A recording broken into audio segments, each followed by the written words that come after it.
నారా లోకేష్ ఎర్ర డైరీ చూపిస్తే అందరం ఊరికే భయపడ్డాం. 3 నెలలు గడిచిపోయాయి, మనకేం కాలేదు, మన జోలికి ఎవరూ రాలేదు, ఇక వచ్చే ధైర్యం కూడా ఎవరికీ లేదు, కనుక ధైర్యంగా బయటికి వచ్చి మాట్లాడొచ్చు అని గుడివాడ మాజీ ఎమ్మెల్యే కొడాలి నాని అనుకున్నారేమో.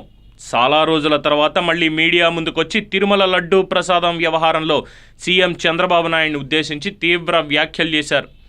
నేను 30 సార్లు తిరుమల వెళ్ళి గుండు కొట్టించుకున్నాను, చంద్రబాబు నాయుడు ఎప్పుడైనా గుండు కొట్టించుకున్నారా అంటూ పనికిరాని ప్రశ్నలు వేస్తూ విమర్శలు గుప్పించారు. కొడాలి నాని విమర్శలపై టీడీపీ నేతలు ఎవ్వరూ స్పందించకపోవడం ఇంకా ఆశ్చర్యం కలిగిస్తోంది. కొడాలి నానిని బెదరగొడితే మళ్ళీ అజ్ఞాతంలోకి వెళ్ళిపోతే చేతికి దొరకడు గనుక ఆయన 4 తిట్లు తిట్టినా భరిద్దామని సీఎం చంద్రబాబు నాయుడు టీడీపీ నేతలకు చెప్పారేమో.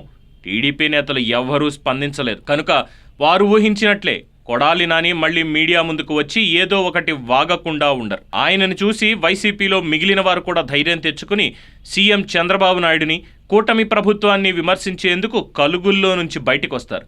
బహుశా వారిని బయటికి రప్పించేందుకే చంద్రబాబు టీడీపీ నేతలను మాట్లాడకుండా కట్టడి చేస్తున్నారేమో. టీడీపీ అధికారంలోకి రాగానే వైసీపీ నేతల భరతం పట్టాలని టీడీపీ నేతలు చాలా ఆశపడ్డారు. కానీ సీఎం చంద్రబాబు నాయుడు వారందరినీ కట్టడి చేయడంతో తీవ్రమైన అసహనానికి లోనయ్యారు. అయితే తిరుమల లడ్డూ ప్రసాదం కల్తీ వ్యవహారాన్ని బయటపెట్టిన తర్వాత వైసీపీ, జగన్ పరిస్థితిని చూస్తున్న వారందరూ చాలా సంతోషిస్తూనే ఉంటారు. సీఎం చంద్రబాబు నాయుడు తమలాగా ఆవేశపడకుండా, తొందరపడకుండా పావులు కదిపితే ఫలితం ఏ విధంగా ఉంటుందో ఇప్పుడు టీడీపీలో అందరికీ అర్థమయ్యే ఉంటుంది. కనుక ఎర్ర డైరీలో కొడాలి నానికి చేయాల్సిన ట్రీట్మెంట్ వివరాలు త్వరలోనే తెలియవచ్చు. అలాగా కొడాలి నానికి కాస్త ఫ్రీ హ్యాండ్ ఇవ్వడం చాలా అవసరమే.